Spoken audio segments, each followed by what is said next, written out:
The Eucharist is not just a regular meal, but the body and blood of Christ, and we should always receive it with great reverence.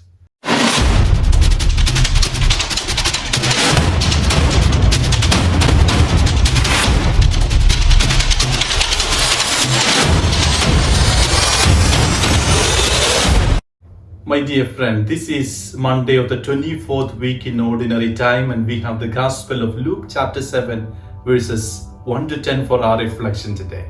Today we celebrate Saints Cornelius and Cyprian, who were two important figures in the early church.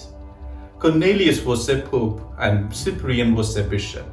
Both lived during the time when Christians faced many dangers. They worked to guide the church and keep it strong during persecution.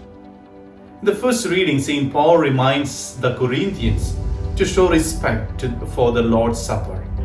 He wants them not to approach the Eucharist in a careless way. The Eucharist is not just a regular meal, but the body and blood of Christ, and we should always receive it with great reverence. Paul's words help us to see how important it is to recognize the sacredness of this moment in our faith. In today's Gospel, the centurion approaches Jesus with great humility. He does not feel worthy to have Jesus come to his home, but he still asks for healing for his servant. This act of humility combined with his strong faith is praised by Jesus. The centurion shows us the importance of recognizing our need for God and approaching Him with a humble heart. We are called to approach the Eucharist with greater reverence and humility. Just as the centurion recognizes unworthiness, we must acknowledge our need for God's grace in our life. St. Paul reminds us not to treat the Lord's Supper casually, but to understand the sacredness of receiving Christ.